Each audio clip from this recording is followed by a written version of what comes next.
Oh boy, what's in it for me this week in the game industry? Excuse me. All right, move on. Nothing to see here. Please disperse. Nothing to see here, please. Why am I surprised? And starting off strong, we have disappointment. A while back, Microsoft bought Activision Blizzard for $75.4 billion. And looking at the reports, it didn't help them in the Game Pass area. Or as Danny Fish, a portfolio manager, said, Activision has been disappointing. Well, ain't that surprising. Focus on making great games instead of pandering and you might get people to subscribe to Game Pass.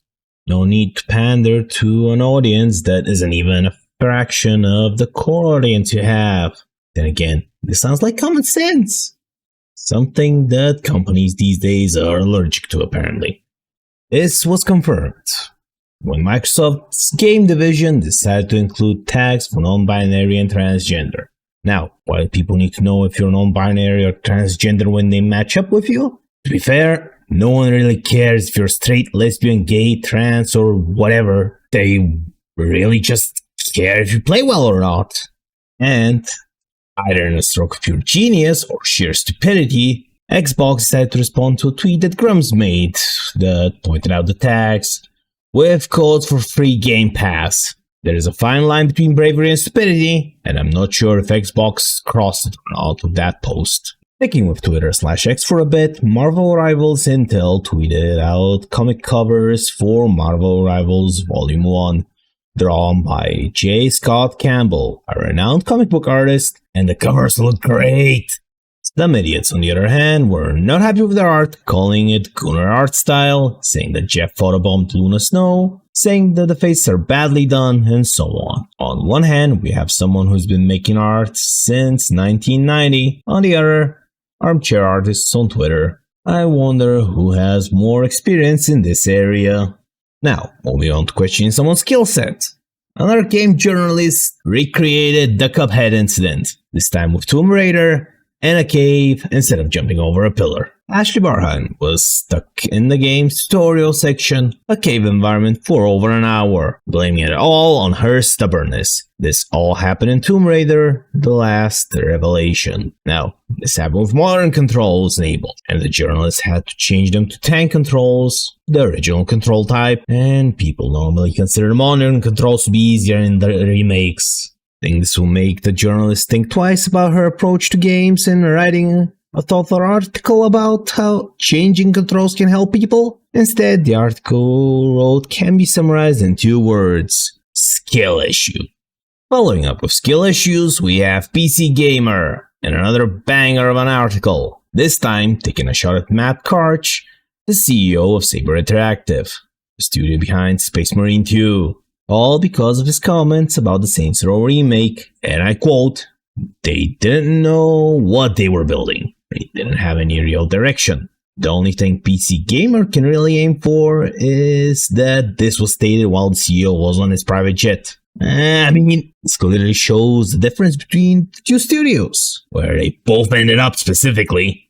Karch does sympathize by saying it would be nice in an ideal world for everyone to have a job. Then following up with the day of throwing money at games other than GTAs of the world is over. Then stating the business needs to mature. If it doesn't, the whole business is in trouble. Unfortunately, that means layoffs. And following the trend of attacking a beloved figure in the games industry, PC Gamer got trashed in the comments on Twitter/X.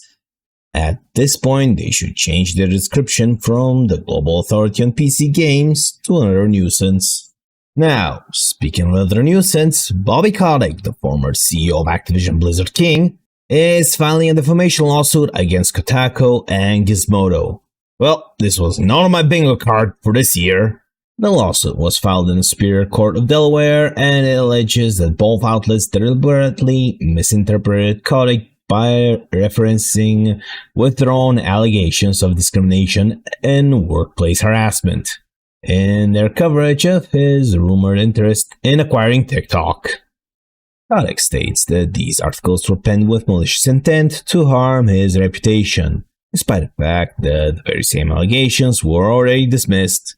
The lawsuit pointed out that Kotaku made multiple requests to correct records, and Kotaku and Gizmodo only made some amendments. The only amendments were to remove the word disgraced from the article title while keeping it on the post on Twitter/X. Even the Communication Workers of America union said that Kotaku's claims are false. In a Rock Paper Shotgun article, it was even pointed out that in 2021, Kotaku himself apologized for the workplace misconduct and agreed to pay out an $18 million settlement. Now, this is a lawsuit that needs to be televised. This has the makings of a great shit show. You can't mention a shit show without Ubisoft and Assassin's Creed Shadows stepping into the picture. What a surprise! With IGN getting ratioed on Twitter after posting videos on Assassin's Creed Shadows, and people taking the piss out of it in the comments to boot, this paints a clear picture of what we're getting into. So put on your hazmat suits, because the stupidity is strong with this one.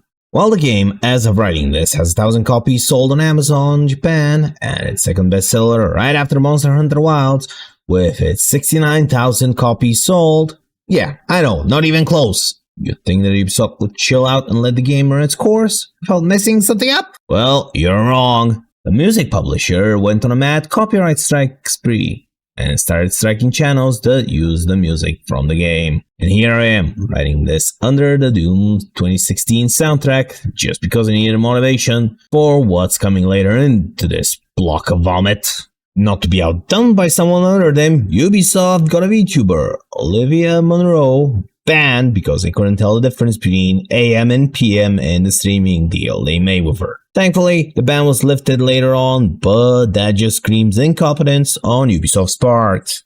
Just to make things even more bizarre, Ubisoft teams up with Canada's communications security establishment, CSC, to protect the development team behind Shadows. As an anonymous Ubisoft employee claims that they've been discouraged from using social media and, to quote, "We're advised not to post on social media that we work at Ubisoft to avoid harassment."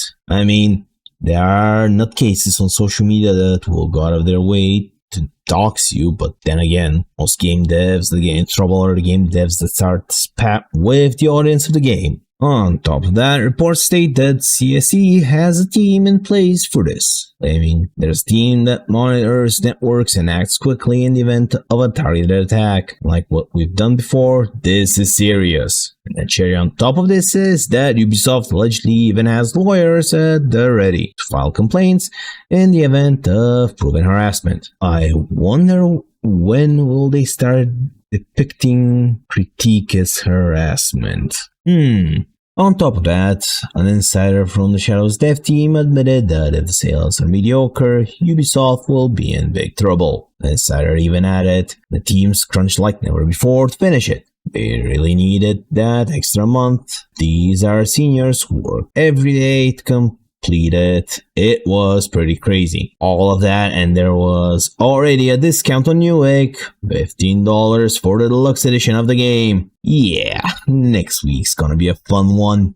To add insult to injury, someone uploaded Yasuke's romance scene with Oichi, Nobunaga's sister. The video got ratioed faster than a political response to an international incident. Speaking of responses, Japan's government has entered the chat. On the 19th of March, there was discussion held related to Shadows. Hiroyuki Kata, the director of the Japanese Papal Authority, commented on the matter after hearing about the game and the violent acts you can commit inside shrines and to the altars, aka testing your blade strength on shrine goers and the shrines themselves. On top of that, he stated he went to a local shrine to talk with the chief priest to inquire if Ubisoft asked for permission to do these acts. Shocker, Ubisoft never reached out to the shrine about anything. To make matters worse for Ubisoft, other shrines, ancient burial mounds, and specific sites were used without any permission. This speaks volumes for the respect Ubisoft is willing to give, let alone potential legal considerations, since some shrines, to the best of my knowledge at least, may have specific policies regarding commercial use. After that, Hiroki Kata asked the Vice Minister of Economy what's his opinion on using specific places in video games, with the Vice Minister stating, in general game policy, when real world names or properties are used commercially, you need permission from whoever holds these rights. He went as far as say when shrines or anyone reaches out with concerns, they will work with the relevant agencies to handle things appropriately. Foreboding, isn't it? Kikata even said that he will be keeping a close watch on the issue moving forward, while also raising concerns with tourists visiting Japan causing issues for the country again. And the Shrine's chief, alongside everyone involved, are also worried with the release of the game that copycats might arise and start imitating what you can do in shadows in the shrines. The Prime Minister also commented on the matter, saying defacing a shrine is out of the question. It is an insult to the nation itself, following it up with examples of Japan's self-defense forces being deployed to other countries and how they were taught about the cultures of those countries before being deployed, as to make sure they respect the culture and religion of the country they are stationed at. Following the meeting, Ubisoft raised the white flag and made shrines indestructible and removed bloodshed when it comes to civilian kills. Talk about a complete 180. Now, if the major outlets would do a 180 and stop copying each other's work, that would be great. With the majority of them being very positive and repeating word for word every outlet's talking points, almost as if this was a paid promotion and not a review. To the surprise of many, VG247 pointed out that there are flaws with the game, but still gave it 100 out of 100. Hold up! If you're gonna give 100 out of 100, this game better be without bugs, combat to be silky smooth, no microtransactions in a single player game, not being always online, having a great soundtrack that you want to listen to on repeat until it's engraved in your mind, not whatever this is! Not to be outdone, Games Hub talked about Death and Beauty Linked, and ESPN also joined in on the bandwagon, but not being able to add anything substantial or meaningful. The best part of this review cycle is the review that Chiraku Gaming wrote. It made Yasuke sound like a deadweight in the story. Bastard called me deadweight! I didn't come all this way for nothing! Hell, even Reddit managed to point out the pattern with all the reviews, and when Reddit is able to notice it, you know you messed up badly.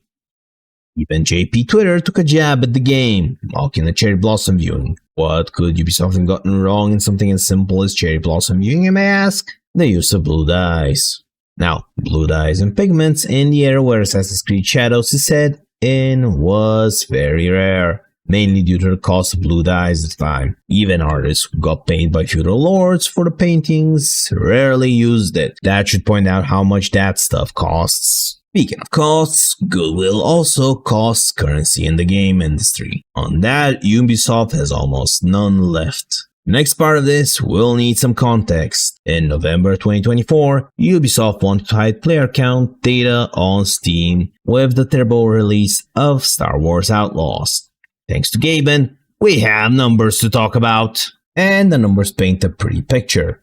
As of the 23rd of March, the game is sitting at third place in Steam's top sellers, with a total of 64,825 players at peak time. Meanwhile, games like Rust and Banana, this is a borderline an NFT scam, having a higher peak player count over the last 24 hours than Shadows, with 178,722 for Rust and 127,124 for Banana respectively. Hell, even Veilguard had a higher number of all-time peak players on Steam with 8,900,418. With data like that, you'd think that Ubisoft would just come out and say how many players bought the game. Nah, let's include everyone who got it, regardless if it was refunded, won in a giveaway, or came with a hardware purchase. But hey, it looks better for the shareholders, you know. 1 million players and counting! Counting the refunds, maybe? What little data we have from PlayStation Network also paints insanely low numbers. 7,692 people clearing the prologue, and only 43 players getting all the trophies on PlayStation. The 1 million number doesn't look great now, does it? especially when you take into considerations that Ubisoft has Ubisoft Plus, and it also has the game there, and it costs $18 or 18 euros a month, not the $70 or euros that the full game costs. And yes, I'm including both prices just to point out that it's sold at the same price in both Europe and the US.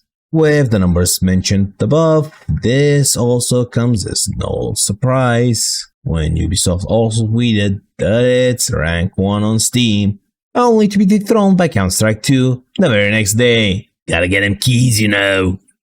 With the posting of Ubisoft also came some banger clips showing off the quadruple A quality of the game. A headless guy walking around. Who the fuck coded a headless chicken in a humanoid body? Alongside many others. Another thing that showed up on Twitter was the gay relationship between Yasuke and Hori Hidemasa, a samurai retainer of Oda Nobunaga and Toyotomi Hideyoshi. Spoiler alert, Hori Hidemasa had a son, meaning he was married. Now, you think that something like that is not important? I mean, at this point, Ubisoft threw away the history book along with everything else they could use? I mean, it's somewhat an historically accurate game, right? Now, to be fair, most of the other Assassin's Creed games weren't 100% historically accurate, but they were more or less aligned with what happened in historic records, while occasionally Person X being in location Y where they weren't there, to start with, maybe to add either context or introduce a mechanic in the game, and also to not be outdone, the final boss had to make an appearance here. Terrible dialogue, African music including because why not? Apparently this is what perfection looks like in the eyes of the game journalists. Because of the potential failure of Shadows, Luke Stevens speculated that Tencent would get them out of trouble, specifically the trouble that Ubisoft slammed themselves in. Considering some time ago, Ubisoft and Tencent signed a deal where Tencent won't meddle in with Ubisoft unless Ubisoft's CEO approve of it. This could result in Tencent getting control of the company with the help they provide. I mean, at this point, it's not out of the possibility. I mean, let's be real here. The IPs cost more than the company at this point. Now, not to be left behind, a Redditor got concerned about his friend having fun with Yasuke Simulator. Can't blame the guy, the game is just the right amount of jank to feel fun, and tried to gather like-minded individuals on Reddit. Then, to no one's surprise, this is Reddit after all, a commenter called people who don't like Yasuke racist. Oh well, with Reddit being Reddit, the Steam forums for the game were full of discussions for it that were so heated they got locked. On top of that, discussions where people don't agree with the game still get locked. One person even bring up a good point that censoring games like this could potentially be bad, but in this case it could be good considering the Japanese government doesn't want any more copycats running around. You'd think that would be enough, but hey, Forbes has to insert itself in this, going as far as to say that Shadows is doing fine. The outlet mentions that controversies are nothing, yet the first thing they went for is race. Not the attempted rewriting history, not the disrespect towards Japanese culture, but hey, going for a race card is a guaranteed win, right? Now, some people might have a problem with Yasuke because he's black, but to not go over any of the big controversies that this game caused is just a poor attempt at defending Ubisoft. The article also tries to spin an argument saying that Tom Cruise's The Last Samurai had to deal with the same situation. Yeah, a story from the perspective of someone who was there as a witness, not painting the character Tom Cruise played as his main focal point of the story. But yeah, same situation, am I right? To add insult to injury, Domino's UK Twitter page had a promotion where you can win a digital copy of the game, with a mad lad in the comments replying with what could be the best joke tweet ever, and I quote, "Yasuke said he prefers KFC." Well, hey, let's not forget that the value of the company is slowly dropping. Maybe they should buy a full map reveal from the shop to get their old map on how to not get taken over by Tencent. Just like what the players can do in the game, right? I mean, single player, shop, 100 out of 100, and you get the point. You're smart people. Speaking of roadmaps, to no one's surprise, Ubisoft is trying to bring other investors for a new gaming entity. With them reaching out to global and French-based investment funds, this also potentially including Tencent, as Tencent has 10% shares in Ubisoft and the Guillemot family, the founding members only owning 14%. This could either take off or fail hard, considering there are reports from December revealing that some shareholders were considering to potentially doing a buyout of Ubisoft. But with Tencent continuously being cautious about increased levels of involvement, this could mean that the company is trying to prevent any kind of takeover attempts from other investors. Now, this paints Ubisoft in a vulnerable position, and with Shadows looking like it is, this could go horrible for them.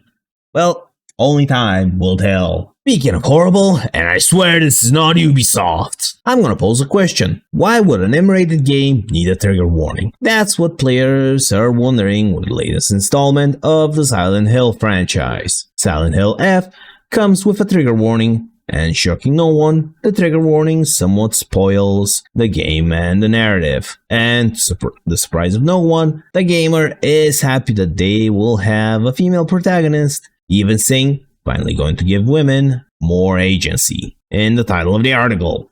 Now, the first half of the article is somewhat normal, but the second is where they ask if the game will give women agency. Is the part where they go wild, claiming the series thrives on the suffering of women. They also claim, and I quote, it uses gendered body horror and women's stories as tools for development of male characters. The worst part is they don't even know the answer to the article they wrote, making you waste time on something meaningless.